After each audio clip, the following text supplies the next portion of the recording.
Video untuk mata kuliah Algoritma dan Struktur Data 2. Kali ini saya akan bahas mengenai materi yang ada di struktur data.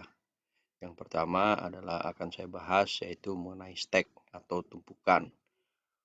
Sebelum saya lanjutkan, kita lihat dulu definisi dari sebuah stack. Stack adalah sebuah struktur data yang berisikan sebuah tumpukan dari data-data yang ada.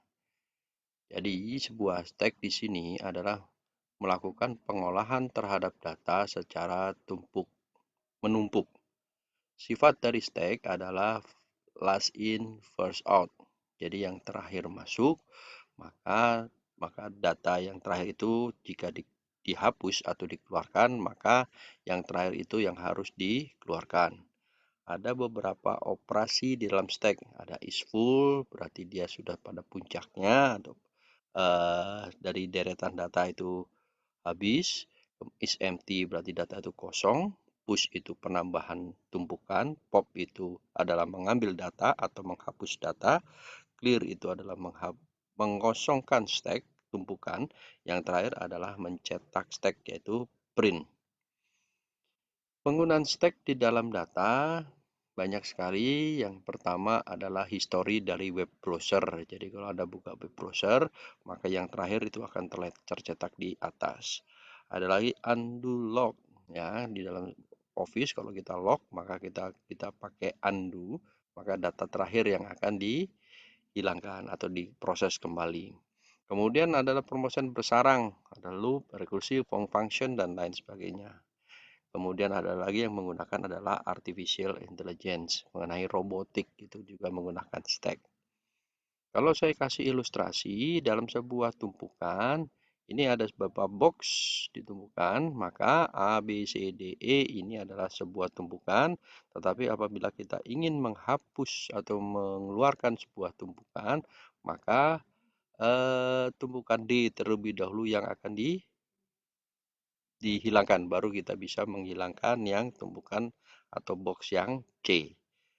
Kalau saya ilustrasikan di dalam proses stack seperti ini, di dalam ilustrasi stack ini, dalam sebuah deretan data, kita tetap menggunakan variabel array di dalamnya. Sebagai contoh, di sini stack S memiliki 5 buah array di dalamnya. Ya, 5 buah array mulai dari 0 sampai dengan 4. Jadi kalau kita tambah, pertama kali masuk, kita push, maka array yang 0 atau array yang pertama dia akan terhapus. Demikian juga dia akan mengisi apabila ada penambahan-penambahan untuk data yang sampai dengan data yang terakhir.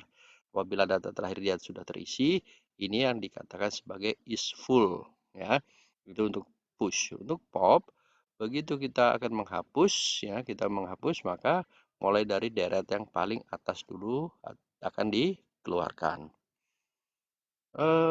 Tadi saya katakan bahwa stack itu kita menggunakan sebuah variabel array, ya. Tetap kita menggunakan sebuah variabel array. Sebagai contoh di sini ada array 10, maka kita sudah menyiapkan lokasi untuk penyimpanan data sebanyak 10. Kalau lebih dari 10 kemana, maka dikatakan sebagai is full, artinya memang sudah penuh.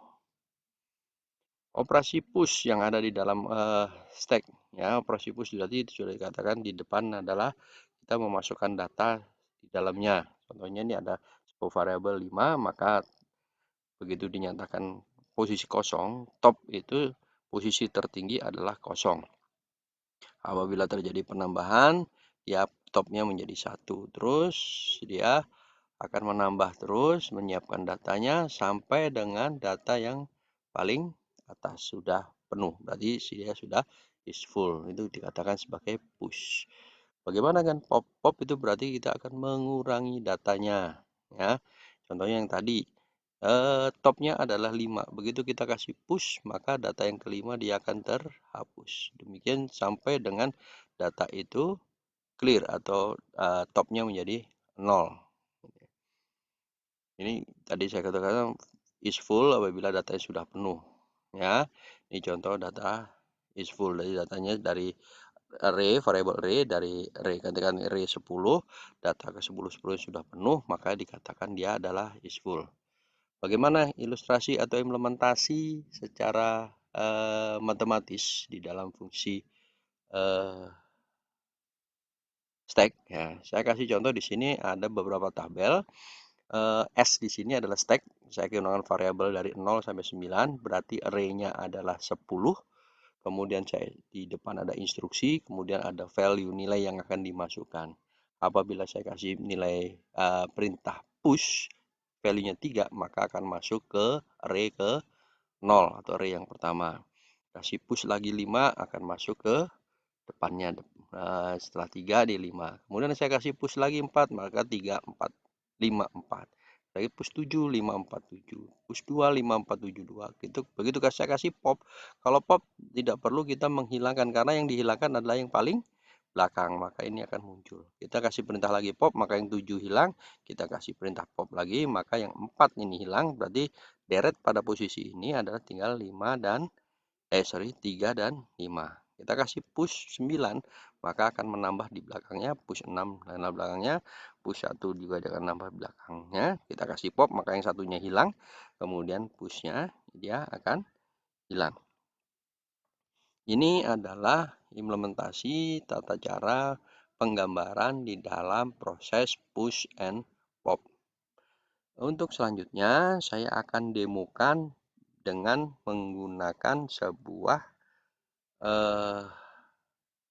program C++. Ya, ini saya sudah buatkan sebuah program di C++. Ya, semua program. Jadi kalau ini saya jalankan, saya execute. Ya, saya compile and running. Ya, saya lakukan perintah pertama di sini, untuk perintah push saya masukin 3, maka tumpukannya ada yang di atas ini, perhatikan ya. Tapi kalau awal berarti tumpukannya adalah kosong.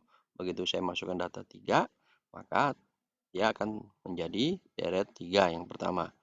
Kemudian saya kasih lagi untuk pilihan menu yang pertama, saya kasih push 5. Ya, pilih 1 berarti push. Saya kasih datanya value-nya 5, maka di sini 5 dan 3. Boleh dibalik seperti tadi atau ini sama saja.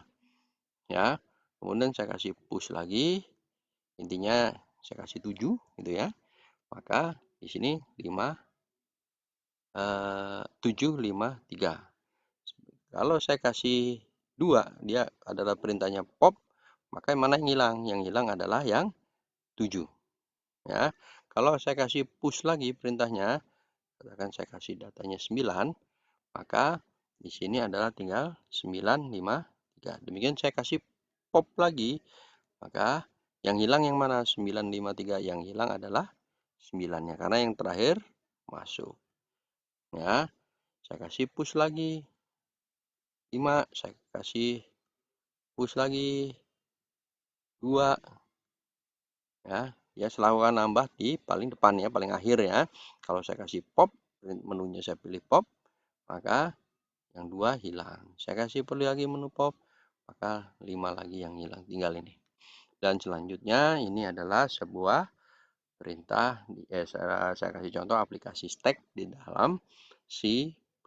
Anda bisa coba, nanti saya share aplikasinya, Anda coba sekaligus Anda coba untuk penggambaran implementasi. Sekali lagi, boleh Anda menggunakan yang di depan seperti ini, jadi penambahannya di depan atau penambahannya di belakang sama saja. Yang jelas, kalau push itu akan menambah di akhir data, kalau pop berarti kita akan mengurangi yang terakhir dibaca. Oke, demikian penjelasan dari saya untuk operasi stack di dalam struktur data. Untuk selanjutnya, silakan Anda coba untuk aplikasinya, dan Anda coba untuk implementasinya, kerjakan tugasnya, jangan lupa di-upload. Yang perlu ingatkan bahwa di dalam e-learning ada due date-nya, jadi tidak boleh terlambat. Demikian penjelasan dari saya. Apabila ada yang perlu didiskusikan, silakan didiskusikan di WhatsApp Group. Dan terakhir, tetap semangat untuk belajar secara daring dan jaga kesehatan. Terima kasih.